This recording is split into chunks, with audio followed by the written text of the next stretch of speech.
কৃষ্ণময় প্রণাম জানিয়ে কীর্তনের শেষ পর্বটুকু আপনাদের সামনে নিয়ে এলাম। জয় রাধে, জয় নিতাই, জয় গৌর। সকলকে আরও একবার স্বাগত জানাই। আশা করছি সবাই ভালো আছেন। মহাপ্রভুকে স্মরণ করে আজকের আমরা শুনব শ্রীমতী জ্যোৎস্না দাসীর কণ্ঠে লীলা কীর্তন মীরার বধুয়া। দিদির এই ভাব, দিদির এই কৃষ্ণ ভজন কোথাও গিয়ে আপনাদের হৃদয় ছুঁয়ে যাবেই যাবে।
এমন সময় বৈষ্ণব ঠাকুর সেখানে উপস্থিত হয়েছে। ওগো মহারাজ, লোকে বলে কৃষ্ণ ভাষা সারা দিতে জানে না। লোকে বলে কৃষ্ণ ভাষা সারা দিতে জানে না। লোকে বলে কৃষ্ণ ভাষা সারা দিতে জানে না। লোকে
মহারাজ বললেন, একই বৈষ্ণব ঠাকুর, এত সকাল বেলায় আপনি আমাদের গৃহে এসেছেন। কি হয়েছে, কি হয়েছে বৈষ্ণব ঠাকুর? আপনি এভাবে কাঁদছেন কেন? যারে কৃষ্ণ, আমি তাকে দিতে এলাম মহারাজ। সেই মীরার জীবনে এক নতুন অধ্যায় শুরু হলো। মীরাবাই একটি মালা গেঁথেছে, নিজের হাতে একটি মালা গেঁথে দরজা দিয়ে গিরিধারীর সঙ্গে মালা বদল করে নিল। গিরিধরের সঙ্গে মালা বদল করে নিয়ে সেই মালা, সেই প্রেমামৃত রসামৃত মালা মীরাবাই আপন গলে পড়ে করজোড়ে কেঁদে কেঁদে বললেন, ওগো গিরিধর, আজ থেকে তুমি আমার, আমি তোমার। আজ থেকে তুমি আমার স্বামী, তুমি আমার পরম পতি, তুমি আমার পরম ঈশ্বর, তুমি আমার পরম গুরু। প্রণাম নাও, প্রণাম নাও এই ভিখারিণী মীরাবাই। ওগো গিরিধর, তোমার চরণে আমি আর কিছু চাই না, দাসী হয়ে রইব সারা জীবন তোমার রাঙা চরণে। তুমি শুধু আমায় ছেড়ে কখনো চলে যেও না গিরিধর। ওগো গিরিধর, ওই রতন সিংহাসনে তোমায় বসতে হবে না, তুমি সারা জীবন আমার এই নয়ন মনের উপরে বিরাজ করো গিরিধর। তাই সেই দিন থেকে মীরাবাই তার গিরিধরকে নিয়ে নাম সংকীর্তন, নৃত্য কীর্তন শুরু হয়ে গেল। গিরিধরকে হাতে নিয়ে মীরাবাই পরম আনন্দে কীর্তন গাইছে। বসো মেরে নैन में नंदलाल, बसो मेरे नैन में नंदलाल, मोहन मूरत सावरी सूरत, मोहन मूरत सावरी सूरत।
অঝর নয়নে কাঁদছেন মীরাবাই। ভগবানের জন্য কাঁদছেন অঝর নয়নে। যখন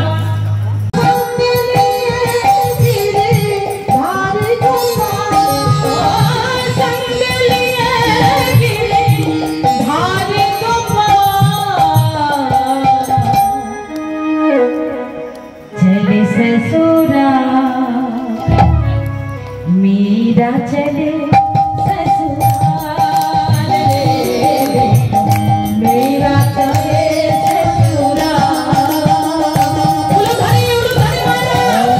चितरे एसे देखते देखते पार्के चितरे एसे उपस्थित হয়েছে মা।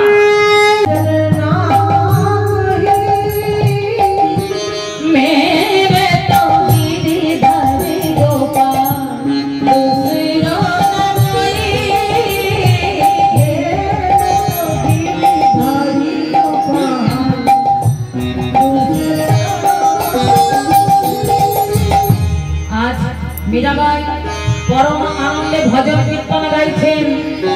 देखते देखते मीराबाईर भजन कीर्तन चारिदिके छड़िए गेल। बाबा माधवजीर मंदिरे जे समस्त भक्त आसतेन मा माয়ের पूजा करते, तारा सबाई धीरे धीरे जरा घुमटा तो उठाओ,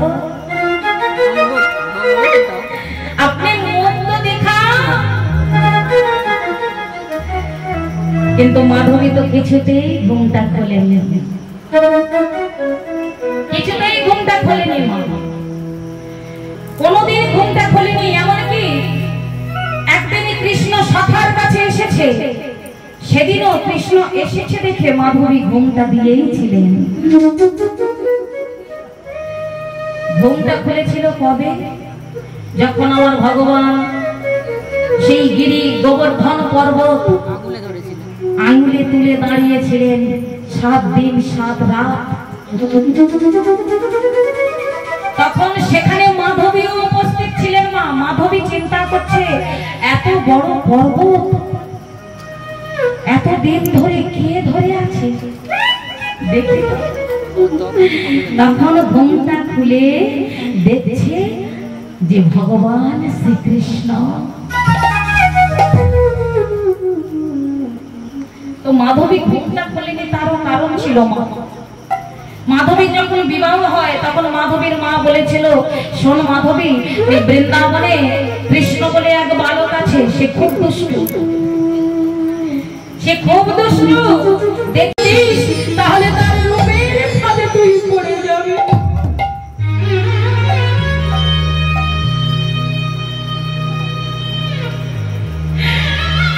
আজ মাধবী মায়ের কথা শুনি কোনদিন কৃষ্ণের মুখ দেখেনি। আজ প্রথমবার ভগবান যখন গিরি গোবর্ধন ধরে আছে, মাধবী দেখছে ভগবানের সেই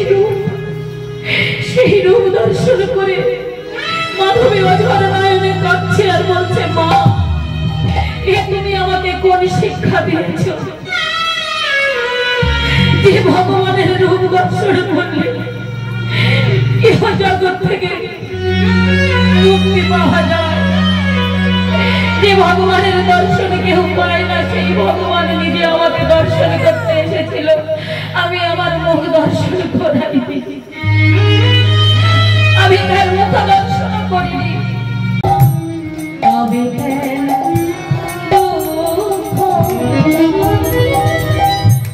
তুমি যদি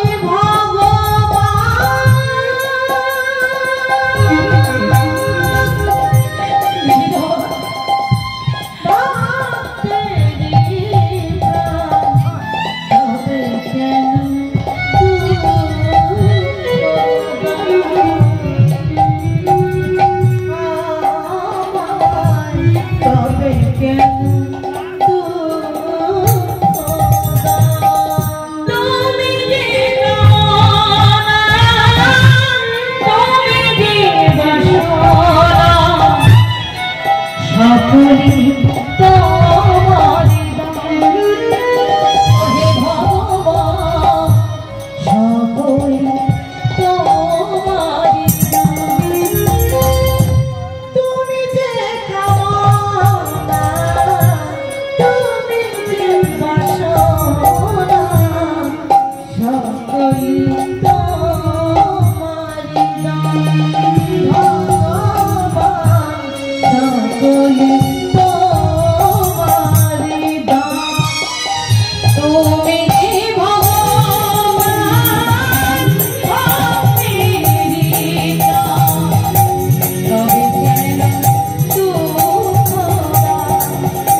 गिरिधर আমার সিংহাসনে বসে যাচ্ছে সখী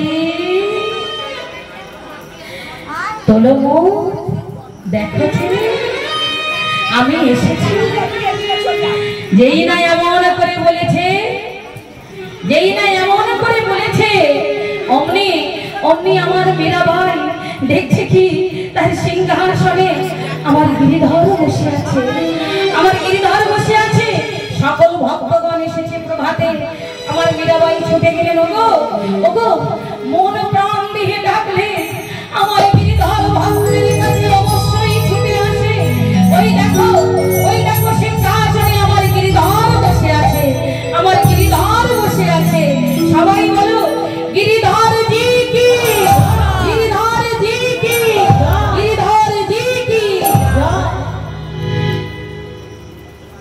রত্ন সিংহ হরে কৃষ্ণ বিক্রম সিংহ জানালা দিয়ে এই দৃশ্য দেখতে পেয়ে ছুটে গেলেন গুরুদেবের কাছে রুদ্রদেব ক্রোধান্বিত হয়ে আছে বিক্রম সাধন করনা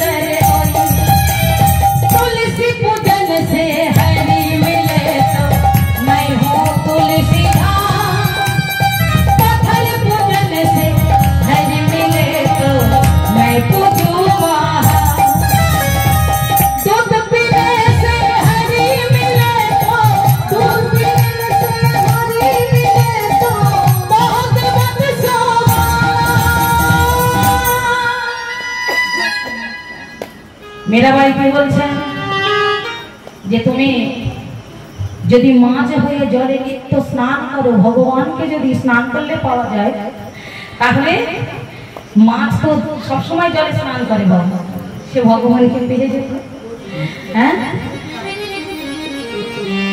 গাভীর দুগ্ধ বাছুর পান করে সে ভগবানকে পাওয়া যেত সে তো কিছুই আহার করে না শুধু দুগ্ধ পান করে কিন্তু মীরাবাই কি বললেন बिना प्रेम से आहे मेरे ब्रज के नंदन लाला बिना प्रेम से नाही मेरे ब्रज के नंदन लाला साधन करना होए मनवा भजन करना साधन करना चाहिए मनवा भजन करना चाहिए हरि हरि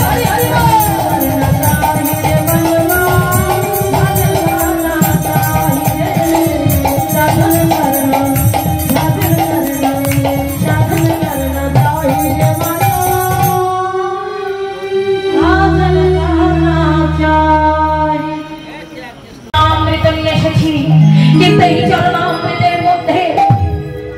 তোমার রানা কালকুট বিষ মাখিয়ে দিয়েছে।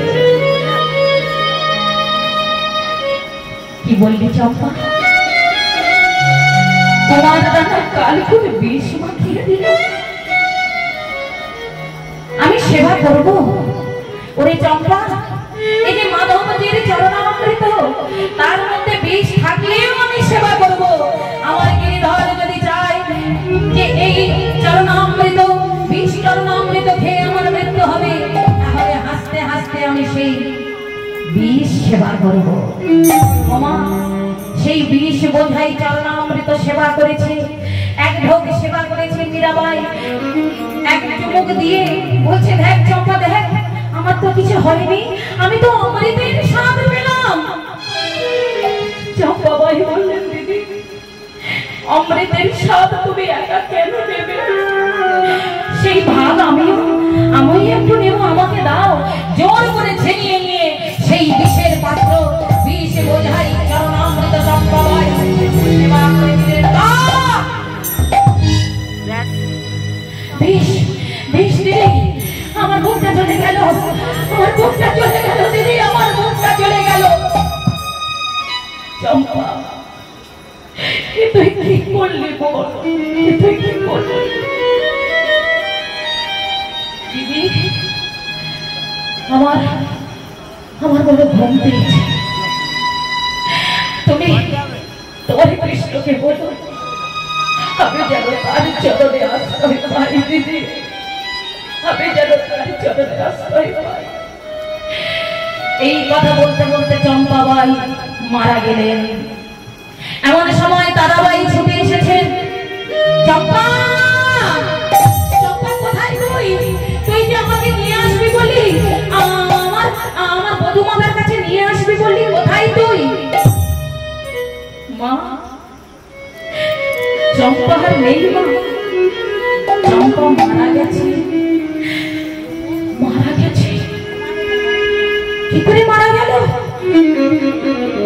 মাধবজির চরণামৃতে কালকুট বিষ ছিল মা, চম্পা বিষ খেয়েছে। এমন সময় গুপ্তচর এসে বললেন, মহারানী একটা দুঃসংবাদ আছে। আবার দুঃসংবাদ? গুপ্তচরের হাতে কুমার ভোজ নিহত হয়েছে।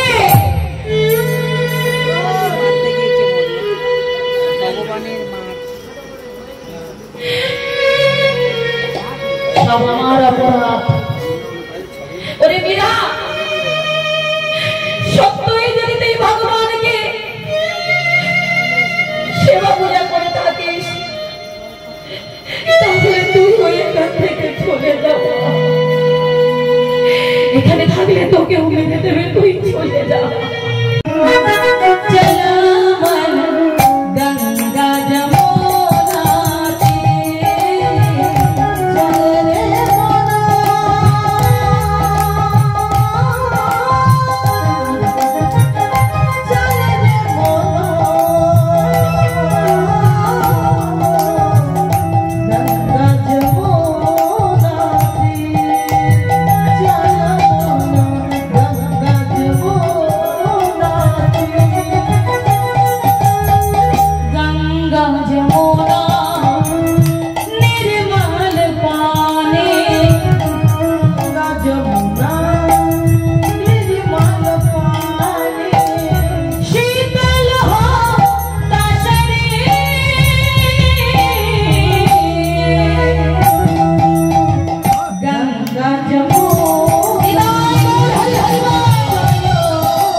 হওয়ার কোনো যোগ্যতা আমার নাই।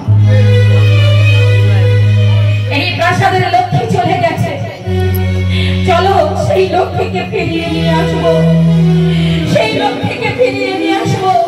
প্রজারা সবাই সবাই বলছে গুরুদেব আমাদের মীরামাকে ফিরিয়ে আনো, গুরুদেব আমাদের মীরামাকে ফিরিয়ে আনো। বিক্রম, গুরুদেব, রুদ্রদেব তারা সবাই ছুটতে ছুটতে খুঁজতে খুঁজতে দ্বারকায় এসে উপস্থিত হলেন। দ্বারকায় ভজন কীর্তন করে মন্দিরের দরজা বন্ধ, লুটিয়ে পড়ে কাঁদছে আর বলছে প্রভু মরে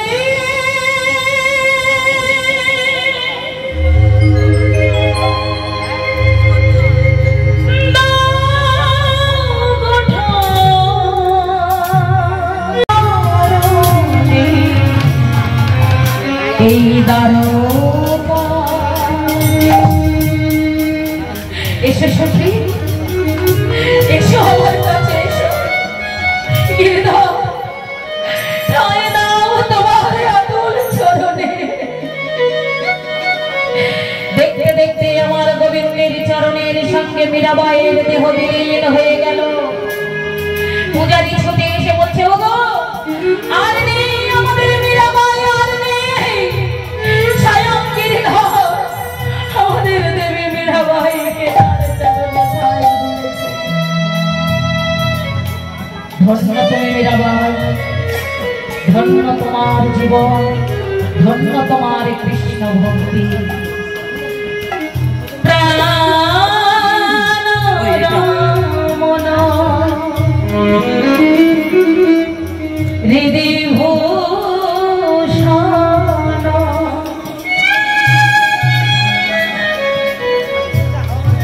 হৃদয় রতন